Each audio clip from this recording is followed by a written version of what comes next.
Teleaula Natal. Olá pessoal, nós estamos iniciando a nossa 20ª aula de língua inglesa e eu vou fazer a minha apresentação pessoal agora. Meu nome é Josué, o meu sinal de libras é esse J. Eu sou brasileiro, sou natalense, eu dou aula em 3 escolas, Monsenhor José Alves Landim, Irmã Arcângela e Professor José Melquíades. Eu estou usando uma camisa praticamente branca, calça preta, eu tenho olhos castanhos e cabelos também castanhos. E como nós estamos numa aula de inglês, eu também vou fazer essa audiodescrição em inglês. Hello, my name is Josué, I am Brazilian, I am from Natal, my sign of Libra is NJ, I am wearing a white t-shirt and black pants, I have brown eyes and brown hair. Nós vamos estudar na aula de hoje sobre estruturas sintáticas. Isso é uma dúvida que os meus alunos, principalmente dos nonos anos, sempre se confundem. As línguas possuem estruturas sintáticas, quer dizer, a montagem da oração é diferente. E por causa disso, a gente sempre diz que em inglês se escreve ao contrário, mas não se escreve ao contrário. A língua portuguesa possui uma estrutura, a língua inglesa possui outra estrutura completamente diferente que a gente precisa se adaptar. E sempre nas aulas acontece esse estranhamento, porque a gente quer que as frases em inglês sejam escritas exatamente da mesma forma que o português. E não é. A língua portuguesa tem uma estrutura e a língua inglesa tem outra estrutura completamente diferente. Nós vamos estudar na aula de hoje exatamente sobre isso. E eu vou dar um exemplo agora sobre diferenças de estrutura na oração, mesmo sem usar ainda o inglês. Em português, a sequência das frases é essa que está aparecendo aí. S-V-O. Primeiro vem o sujeito, que é de quem se fala, depois o verbo e depois o objeto, que é o que significa esse S-V-O. Nós temos aí um exemplo. João bebeu leite. Essa estrutura não é a mesma das outras línguas. E aí, como nós estamos vendo aí um exemplo, em japonês, a sequência é S-O-V. Nós dizemos primeiro o sujeito, logo após o objeto, e a frase termina com o verbo. Sempre, todas as frases em japonês, o verbo é a última palavra. Como no exemplo aí abaixo, João, leite, bebeu.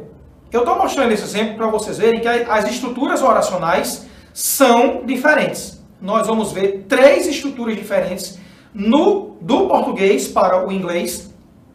E que essas 3 diferenças na aula de hoje sirvam como base para vocês que estão assistindo a aula saber. Existem mais outras diferenças, não são só essas 3. Mas com essas 3, eu pretendo abrir a visão dos alunos para que vocês entendam inglês é inglês, português é português.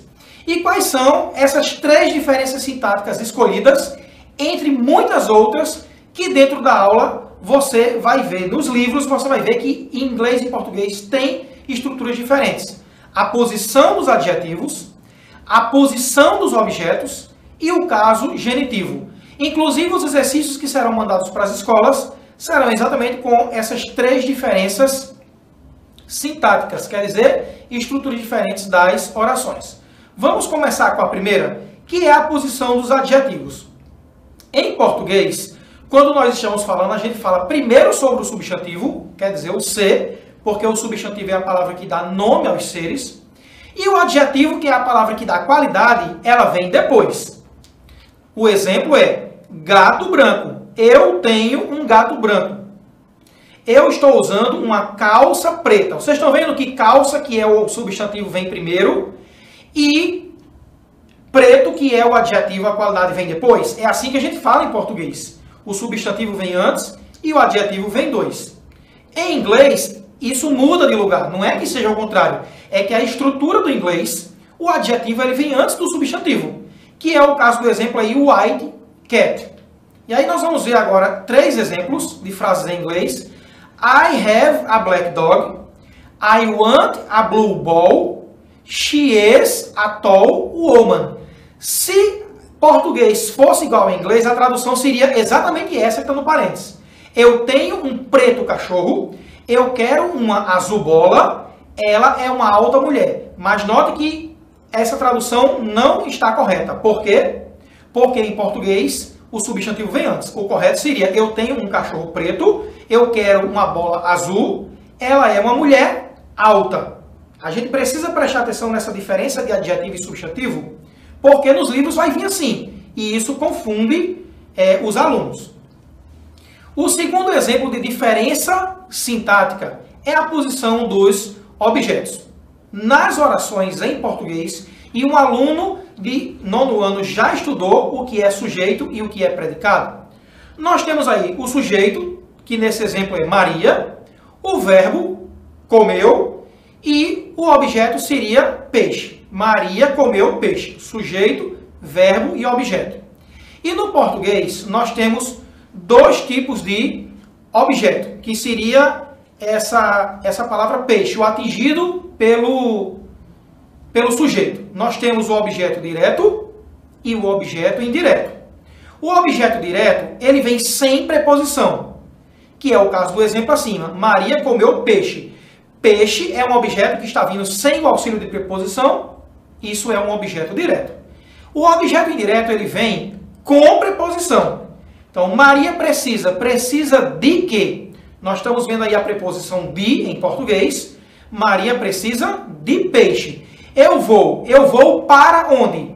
Eu vou para casa. Então, para casa é um objeto indireto, por quê? Porque é um objeto que está vindo com preposição. E nós temos frases onde existem dois objetos.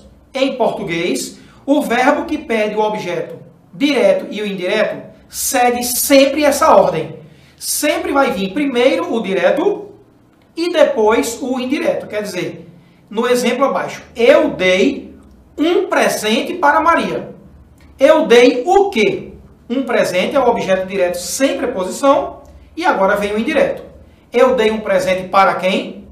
Para Maria. Isso acontece também com o verbo receber e enviar. Eu recebi o quê? Dinheiro. De quem? De João. Eu enviei. Enviou o quê? O objeto direto vai vir aí, ó. Eu enviei um carro. Eu enviei um carro para quem? Agora vem o objeto indireto. Para Pedro. Em português, sempre a sequência é essa. O objeto direto vem primeiro e o objeto indireto com preposição vem depois. Agora nós vamos ver essa diferença da posição dos objetos em inglês. Nós temos aí um exemplo. Eu dei o quê? O dinheiro para quem? Para Maria. Essa estrutura em inglês, ela existe. I gave the money to Mary. Está aí a preposição to, para. Mas essa estrutura pode mudar. E quando muda, os alunos estranham. Esse to que vocês estão vendo agora de verde, que é a preposição, em inglês ele pode desaparecer, coisa que em português não pode. Esse para Maria não pode desaparecer, mas em inglês pode. E além da preposição sumir, esse objeto indireto, ele vem para antes do objeto direto, que no caso aí vai ficar I gave Mary the money. Pode parecer estranho, mas o objeto indireto em inglês pode perder a preposição e ainda vir para antes do objeto direto. Nós temos aí uma mudança de local. Um aluno, quando ele pega essa frase no livro, e os livros de vocês vão vir com frases onde os objetos estão trocados, o aluno estranha: professor, cadê a preposição aqui? Por que isso aqui está trocado de lugar? Porque a estrutura sintática do inglês não é igual à estrutura sintática do português. Vamos ver outros exemplos? John told a secret to me. João contou o quê? Um segredo. Para quem? Para mim. Como é que isso ficaria em inglês? John told a secret to me. E aí, como é que eu mudo esses objetos de lugar, já que o inglês é possível? Apaga a preposição to e o me vem para antes do objeto direto. John told me a secret. A tradução é a mesma. João contou um segredo para mim. Outro exemplo. Call a taxi for my mother. A preposição está aí, ó, for. Chame o quê? Um táxi. Para quem? Para minha mãe. Neste caso, o for vai desaparecer e o my mother, que é o objeto indireto, ele vai vir para antes do objeto direto. Como é que ficaria essa mudança? Call my mother a taxi. Mas a tradução continuaria a mesma. Chame um táxi para minha mãe. Vamos ver outro exemplo. Marjorie did a favor for Peter. Marjorie fez o quê? Um favor. A quem? Ou para quem? Para Pedro. Então, usando a mesma lógica, o for vai sumir e Peter, que é o objeto direto, vai vir para antes do objeto direto. Marjorie did Peter a favor. Essa estrutura não existe na nossa língua. E agora nós vamos para o último exemplo de diferenças gramaticais entre português e inglês, que é o caso genitivo. O caso genitivo é o caso de relação de posse, onde nós temos um objeto e um possuidor. Quer dizer, o carro de João. Nós temos aí o carro, que é um objeto, e o possuidor, que é João.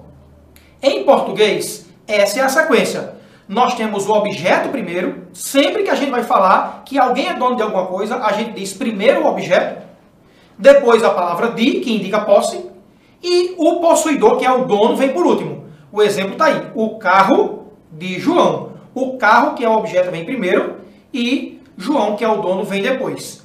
Em inglês, essa estrutura vai ficar totalmente mudada, porque nós dizemos primeiro o possuidor, John, o de vai ser um apóstrofe S, e o objeto, que em português a gente fala primeiro, vai vir por último. John's car. Isso quer dizer que na hora de traduzir você tem que vir de trás para frente. O carro de João. Essa estrutura, the car of John, o carro de João, na realidade ela tem que ficar ao contrário. John's car, que em português a tradução seria João's carro, o carro de João. Vamos ver agora outro exemplo com Mary. A casa de Mary. Mary's house. Você traduz de trás para frente. House, depois traduz o S, depois traduz Mary. A casa de Maria. Em inglês, esse caso genitivo ficaria Mary's house. Agora que vocês entenderam o caso genitivo, eu vou explicar sobre esse som desse S nas palavras. Por exemplo, aí, o cachorro de Josué. O que importa na hora de você dizer que alguém é dono de um objeto é que o nome da pessoa fique com um som de S, como se estivesse no plural. Então, o que é que eu faço aí no caso genitivo?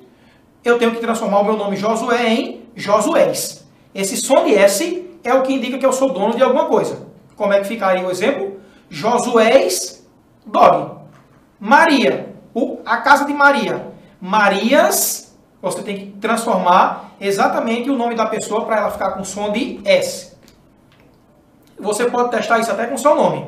É só você deixar o seu nome no plural e colocar o objeto depois que você está dizendo que você é o dono do objeto. Sim, aí agora nós temos os nomes que já terminam em S. Mateus, Marcos, Lucas, Carlos, Moisés, Beatriz. Esses nomes eu coloco o apóstrofe e coloco S? Não, porque como ele já tem o som de S, o nome dele parece que já está no plural, você só precisa acrescentar o apóstrofe. Mateus, cat, Marcos, bike, Lucas, computer, Carlos, mouse, Moisés, friend. Que a gente vai traduzir tudo ao contrário, né? O gato de Mateus, a bicicleta de Marcos, o computador de Lucas e assim por diante. Mas o fato do nome já terminar com S e o nome já ter a aparência sonora de que já está no plural, já indica que a pessoa é o dono. No caso do meu nome Josué, ficaria Josués. E nós vamos, para concluir a aula de hoje, ver como ficaria essa transformação, que provavelmente será o exercício que vocês receberão nas escolas de vocês. Como é que a gente transformaria? The book of Charlie, the ball of Carla, the key of Anne, the pen of Bob, the cat of Joe. Essa é a estrutura do português. O livro de Carlos, a bola de Carla, a chave de Ana, a caneta de Bob e o gato de Joe. Nós faríamos isso ficar ao contrário.